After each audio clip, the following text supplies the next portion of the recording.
Salve, salve família Viverde, sejam bem-vindos a mais um vídeo aqui do canal. Então pessoal, nesse vídeo a gente vai fazer um corte do programa Jogo Aberto, onde a gente vai estar vendo ali a Renata Fã, juntamente com o Edu Dracena, rasgando elogios, tá bom? E aloprando os antes, tá bom? O Verdão aí aplicou uma goleada em cima do Vasco por 4-1 e a gente vai acompanhar tudo isso aqui nesse vídeo. Mas antes peço que por favor se inscreva no canal, deixe seu like e ative o sino para ser notificado sempre que sair um vídeo novo aqui do canal, tá bom? Então, sem mais enrolação, vamos pro vídeo.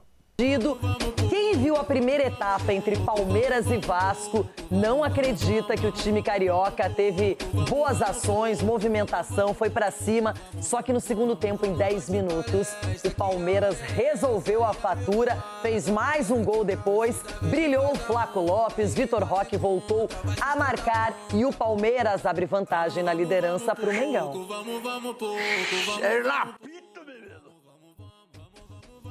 Dois países, uma bandeira. A união entre Brasil e Paraguai na arquibancada alviverde tinha uma razão. O emblema Gustavo Gomes. Maior campeão da história do clube, o zagueiro foi homenageado antes do jogo contra o Vasco. Foi muito especial, sou muito grato com os torcedores do Palmeiras, acho que um dia que vou lembrar sempre e vou levar para meu coração para sempre. Homenagem pelo passado, expectativa pelo futuro. Para o Vasco sair da zona de rebaixamento, para o Palmeiras ampliar a vantagem na liderança. Só que quem chegou primeiro foram os cariocas. Thiago Mendes exigiu boa defesa de Carlos Miguel. Na sobra, Tietê mandou para fora. O Palmeiras chegou com Vitor Roque, mas não dá para dizer que esteve perto de abrir o placar.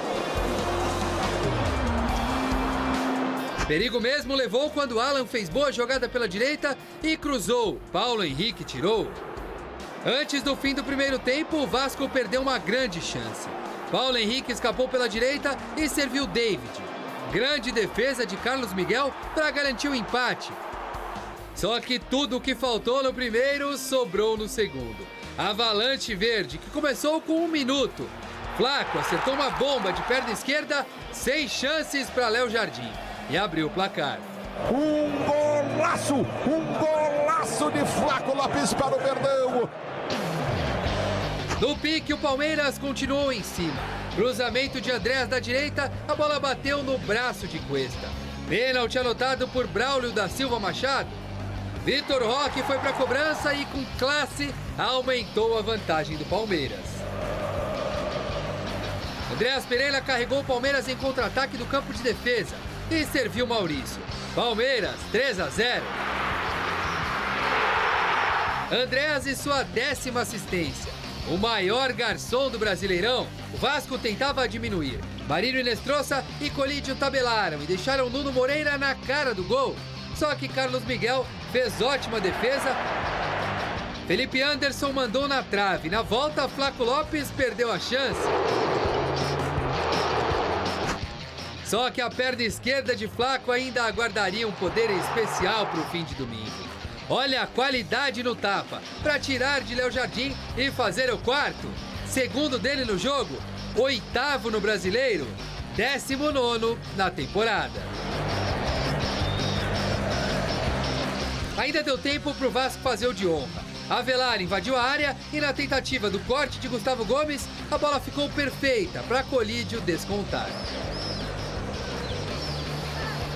Com a goleada, o Vasco se afundou ainda mais na zona de rebaixamento.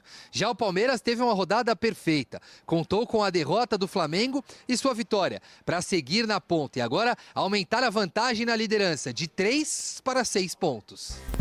Temos ganho muito, temos perdido também, mas há uma coisa, nós estamos sempre lá a competir. Palmeiras contra,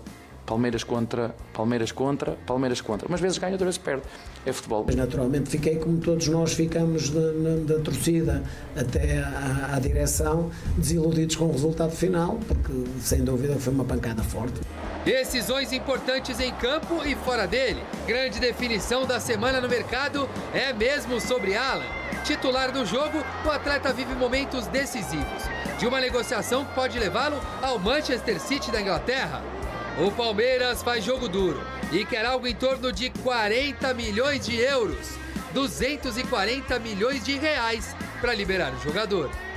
Eu acho que essas equipas querem um jogador como o Alan, porque ele faz o que 90% dos pontas aqui não conseguem fazer, que é atacar e defender no corredor todo. É por isso que quem quiser levar o Alan vai ter que pagar muito.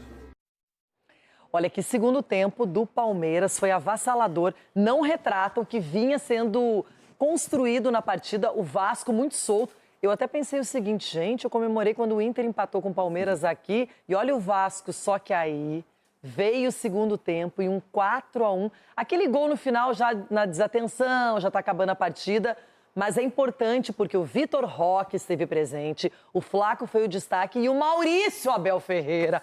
O Maurício! Só que eu não acho que o Maurício tem que ficar no time para a saída do Arias, aí é preservação apenas. Sim. Mas enfim, Edu, foi um jogo que, para o torcedor, não começou bem, mas terminou de maneira maravilhosa. E terminou em 10 minutos, né, Renato? Porque 10 minutos fez 3 gols e aí acabou facilitando. Apesar que o primeiro tempo, realmente, o Palmeiras... Todo dia uma ansiedade, aquela parada... 3 gols e aí acabou facilitando. Apesar que o primeiro tempo, realmente, o Palmeiras não conseguiu se encontrar. O Vasco teve a melhor chance ali com o Thiago Mendes de frente ali, que o Carlos Miguel também fez uma boa partida, pegou bolas importantes também. Ele estava precisando desse jogo para a sequência. Você falou muito bem, o Vitor Roque precisava também fazer o gol, foi lá e teve a tranquilidade de bater o pênalti, né? Falar do Flaco Lopes também não tem o que fazer, né, Renato? Ele tá chamando, golaço, hein, o primeiro. Tá chamando a responsabilidade, é um cara que realmente está confiante, é um cara... É o melhor jogador, na minha visão, do Brasileirão, então isso acaba também... É? Eu acho, pelo que está fazendo. O Arthur Jorge considera que é o Matheus Pereira. Não, mas eu acho que é uma briga boa, mas eu escolho com certeza o Flaco Lopes. Agora, você pegar um jogo onde que no primeiro tempo o Palmeiras teve dificuldade e no segundo tempo acaba facilitando, isso também traz uma tranquilidade para o Abel trabalhar. Porque a gente sabe que a semana foi uma semana bem desgastante, Libertadores, e aí você vê seu maior rival perder, né, no sábado, e você tem aquela pressão de ganhar para aumentar a sua vantagem, e o Palmeiras fez por merecer, né, uma bela vitória. E quando ele substitui, Cicinho, coloca o Murilo no segundo tempo, todo mundo pensa, será que ele vai tirar o Giai? Ele tira o Barbosa, o Giai fez um jogo bem interessante, de raça, de entrega, mesmo vaiado em alguns momentos, ele apareceu bem para a partida, e aí o ataque, quando funciona, o time goleia, o Palmeiras mostra porque é líder, Cicinho. E tem muitas peças, né, Renata? Tem muitas peças, o Abel sabe trabalhar com isso. Lógico que o Palmeiras, né, enfrenta algumas dificuldades e nós falamos aqui, a gente vem batendo nessa tecla, é normal você encontrar dificuldades, você ter uma sequência aí de 2, 3 jogos sem vitória, o torcedor cobrar, mas o Abel é um treinador assim que dispensa comentário, ele sabe dar moral para os seus jogadores, a gente não sabe por que o Maurício ficou no banco ou fica no banco, mas quando entra corresponde, então dá para perceber também que o cara não está no banco por birra ou alguma coisa, ou deficiência técnica, mas sim por uma opção do treinador que conversa com o jogador, porque quando o cara entra, o cara rende. Então esse é o diferencial do Palmeiras. E aí, né, tá na liderança com uma certa folga e com totais méritos. E o Vasco é impressionante também, falando do Vasco, né? O Vasco ganha de 4-1 e perde de 4-1. E a facilidade que o Vasco tem de virar a chave também pro lado negativo. Parece um time de São Paulo aqui que daqui a pouco provavelmente nós vamos falar dele. Que coisa. E o Palmeiras, que tinha vencido na Libertadores sem jogar tão bem, agora ganhou do Vasco e fez um segundo tempo elogiável. Quem ficou no empate nesta rodada foi o Santos. Saiu perdendo para o Mirassol em casa e depois... No programa a gente vai votando aí quem tá pior, quem tá melhor. Quem tá melhor não, quem tá melhor são poucos. Mas vamos lá. A gente colocamos já os resultados, né? O Danilo, começa com você. Segundo tempo bom no Palmeiras, hein? Muito bom. 4-1, fez 4 gols, 3 gols lá em 10 minutos, tal, resolveu a parada. Lembrou aquele time, o bom Palmeiras, não? Não é um bom sinal? Aí aumentou a diferença pro Palmeiras, pro Flamengo de novo. Pelo menos na eficiência, né? Eu falei até na sexta-feira que a gente viu o Palmeiras não jogando tão bem, mas também que tinha perdido aquelas características que você olhava e pensava, bom, o Palmeiras não joga bem, mas é competitivo, não toma virada, sempre faz um golzinho, difícil de ser batido, difícil de ser vazado. O Palmeiras tinha perdido isso e aos poucos tá recuperando. Primeiro tempo foi muito, mas muito ruim. E teve uma boa participação do Carlos Miguel, em um dos lances, inclusive, me parecia ali posição de impedimento, mas ainda assim ele foi bem. Então eu acho que essa vitória, ela segue naquele ritmo que eu falei para vocês, de o Palmeiras ir recuperando a confiança. Então o Carlos Miguel, ele fez uma participação importante no primeiro tempo, foi bem também no segundo tempo, quando o jogo já estava encaminhado, mas foi bem. Chegou a ser aplaudido pela torcida no Bank Park, então isso é importante para um goleiro que estava inseguro, ainda mais para um goleiro. Importante também para o Vitor Roque, que não marcava gol há 12 jogos, voltou a quebrar o jejum novamente contra o Vasco, assim como já tinha sido no passado recente. E o Flaco Lopes, claro, que também fez 2 golaços, o primeiro acho que mais golaço do que o segundo gol dele, para mim foi um golaço, mas com uma leve colaboração ali no posicionamento do Léo. Então acho que o Palmeiras ele segue nessa caminhada de ir recuperando a confiança. Nos últimos 2 jogos, contra o Cerro e contra o Vasco, foi muito claro para mim como o time muda depois de fazer o gol. E isso, o Palmeiras sempre teve essa característica, né? Então, recuperar isso é muito importante. O Palmeiras jogou um primeiro tempo em que o Carlos Miguel foi o melhor, o Thiago Mendes teve uma boa chance para o Vasco, criou pouquíssimo, na verdade, talvez não tenha criado, acho que a única chance que o Palmeiras teve um pouquinho melhor no primeiro tempo foi um drible do Alan pela direita, quando ele cruza, e aí o Arthur teria a chance de cabecear, mas o jogador do Vasco tira antes. E só. Aí no segundo tempo, muda só o Murilo pelo Barbosa. Achei até que era uma questão física, uma opção, mas não, segundo a informação da reportagem dos repórteres que estavam no campo, não era nada, foi uma opção técnica, mas o que muda, claro, é o gol do Flaco Lopes no primeiro minuto. Então, ali abre a lata, como diz a expressão, não tem como. No primeiro minuto, o Flaco faz um golaço. No lance seguinte, o Palmeiras ataca, pênalti, 2-0, com o Vitor Roque fazendo. E aí o terceiro praticamente mata o jogo. O Palmeiras começou a rodar o time, o Vasco começou a rodar o time e o jogo foi decidido. Importante de novo, como eu digo, para o Palmeiras ir recuperando a confiança. Segundo tempo muito importante. Achei até a coletiva do Abel bem honesta em relação a isso. Ele falou, olha, eu não vou ficar falando que foi minha mudança, foi minha mão. Não, o primeiro gol do Flaco ao primeiro minuto foi muito importante, foi fundamental para mudar o jogo. E eu acho que foi muito isso mesmo. Porque um roteiro até parecido de Vasco e Santos, quando o Vasco vai melhor e o Santos depois acaba abrindo 3-0. Então é bem importante que o Palmeiras tenha vencido para, lógico, abrir de novo essa vantagem para o Flamengo, ficar na tranquilidade, mas mais do que isso, para voltar a recuperar a confiança.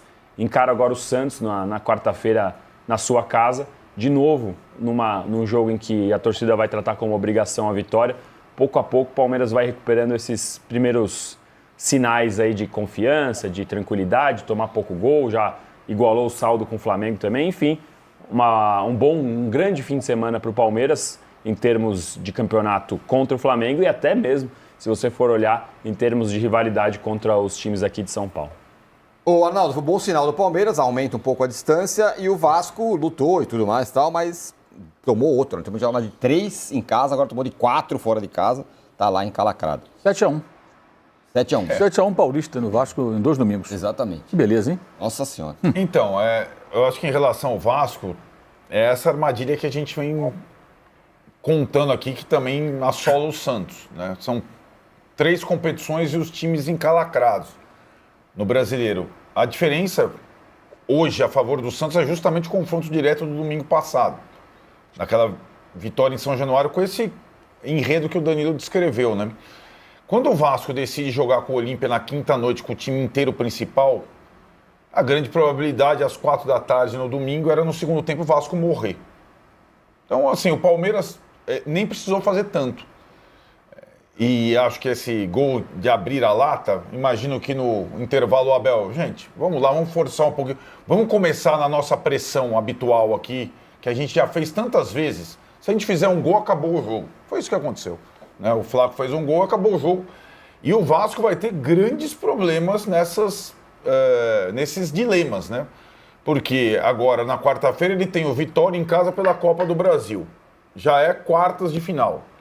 Na Copa Sul-Americana, possivelmente ele vai pegar o River Plate.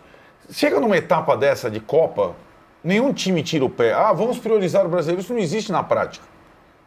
Não existe na prática. Ah, então... E o novo técnico do Vasco, recém-chegado, sem dominar minimamente o calendário, a frente tripla, a logística, está penando com isso. O Vasco quer tudo e pode ficar sem nada.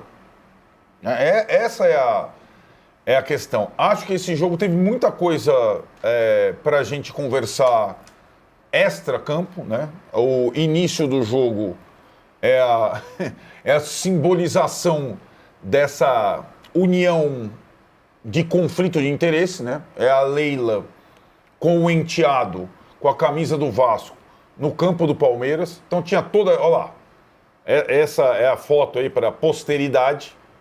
Essa é uma aliança complexa que vai dar ainda muito pano para manga. Mas não foi por essa aliança que o jogo se desenvolveu dessa forma. O Vasco teve forças no primeiro tempo e depois que o Flaco Lopes marcou o gol, desabou. O Danilo fala em retomada de confiança do Palmeiras. Acho que é justamente o que falta para um time que tem bons jogadores se estabelecer de novo. O Palmeiras também tem frente tripla com o Vasco, mas é uma questão diferente, né? É uma frente tripla em que você está lutando para ganhar um campeonato e não para ser rebaixado nesse mesmo campeonato. E o Palmeiras pode administrar aí. Então, o Palmeiras também tem, no meio de semana, o Santos pela Copa do Brasil e depois vai jogar mais à frente na Libertadores contra a LDU. Talvez o Palmeiras, em algum momento, tenha que fazer essa opção. O Vasco, para mim, demorou a fazer a opção pelo brasileiro, né? Então, esse é o cruzamento da Copa do Brasil que a gente está vendo. Já começa na terça-feira com um jogaço, Atlético e Cruzeiro. Os dois estão bem. Aí é o contrário, os dois não estão na enquete. Os dois estão bem, né? Jogando bem, se reforçando. Então, começa fortíssimo, mas aí o Vasco e Vitória é jogo de desesperados. E o Grenal da quinta-feira, então, é brincadeira, né? Então, também vai ter impacto no brasileiro. Então, o Vasco vai chegar em setembro precisando optar.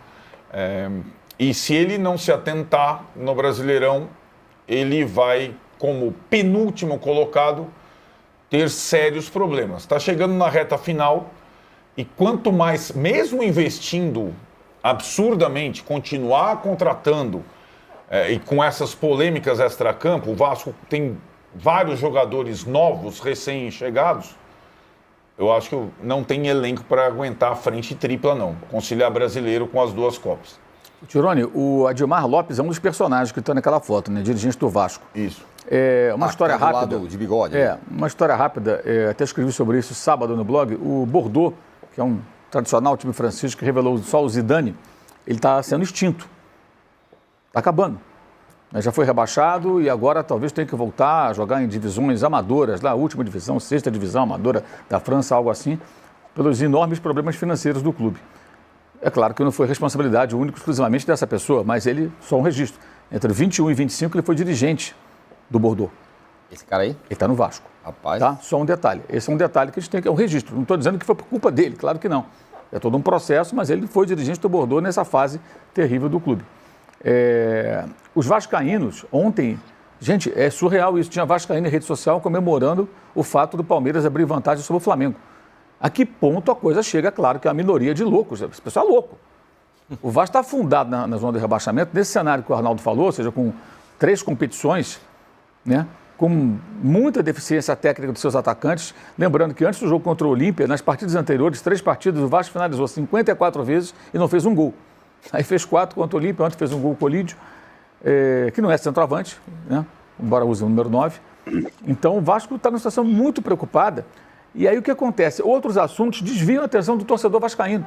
Por exemplo, quero jogar no Maracanã, aí o Fla-Flu não deixam. Ah, que absurdo e tal. Ah, não, a SAF aí e tal, o Lamac se apresentou ontem lá, o Lamac Filho, como representante do Vasco já, com a camisa do Vasco, né? E esse negócio não foi aprovado. Tem CAD, tem ANRESP que tem que aprovar. Tem uma série de questões aí no meio. O pessoal não está percebendo que o problema imediato é outro. O risco de rebaixamento é muito grande. Se acontecer, será o 5º do Vasco e seria a 6ª participação em Série B, porque houve um ano que ele não subiu, ele continuou na Série B. Isso impacta demais. E o detalhe, não elimina o problema do chamado conflito de interesses. O regulamento, ele conecta as divisões em função do rebaixamento. E é uma outra questão. Um dos itens mostra que não podem jogar a mesma competição. Existe a Copa do Brasil. Eventualmente você pode estar na Copa do Brasil, estando na 2ª divisão, não é isso? E poderiam se enfrentar. Então, o problema continuará mesmo se o Vasco for rebaixado. Eu entendo que o vascaíno hoje, todos os vascaínos deveriam pensar única e exclusivamente Copa do Brasil, Sul-Americana, e sair do rebaixamento. E essas outras questões estão fazendo uma grande cortina de fumaça. Ontem eu vi, por exemplo, o cara que cobre o Vasco faz uma foto assim, né, perto do Lamarca Filho lá, ele parece uma boa pessoa. Tudo bem que seja uma boa pessoa, mas e daí? Boa não é a situação do Vasco, é desesperadora, cara. E assim, e o Vasco tem um elenco caro. Um elenco caro, hoje, para a situação do Vasco. Muitos jogadores que ele contratou. O Sousa, que ontem jogou, aliás, muito mal, né? Perdido ali. O volante que era do Racing, custou 6 milhões de euros, algo assim. Então, é uma situação muito delicada e eu acho que as atenções não estão voltadas para aquilo que deveria estar, que é lutar para não cair. Até porque você pode avançar na Sul-Americana e perder o título. Pode avançar na Copa do Brasil e perder o título, não ser campeão. Ano passado o Vasco foi à final, perdeu no Maracanã para o Corinthians. Aí você imagina, você não ganha título nenhum e é rebaixado ainda. Porque você ficou distraído pensando no Maracanã, pensando no Islamáquia, pensando na Sul-Americana, pensando na Copa do Brasil. É delicado demais, a situação é muito complicada. Muito complicada, acho que o pessoal não está prestando a devida atenção a isso. Time afundado na zona de rebaixamento, já contratou um monte de gente, o time não anda, enfim. Juca, quero ouvi-lo sobre este jogo. Doutora. Oi, fala, Trajano. Só para não perder porque o Mauro citou. Como é o nome do rapaz ali que segura a camisa do... É o Gilmar o quê? Não, é o Admar Lopes. Admar Lopes. Então, família Alviverde, esse foi o vídeo de hoje, tá bom? Espero que vocês tenham gostado. Vimos aí alguns comentaristas ali, né? O Arnaldo, Tirone, Danilo, Lavieri, falando a respeito do Verdão, que atropelou o Vasco ontem e continua firme e forte ali, líder, né, do Campeonato Brasileiro. Deixa aí nos comentários a sua opinião, não se esqueça de se inscrever no canal, deixar o seu like e ativar o sino para ser notificado sempre que sair um vídeo novo aqui do canal, tá bom? Então, até o próximo vídeo.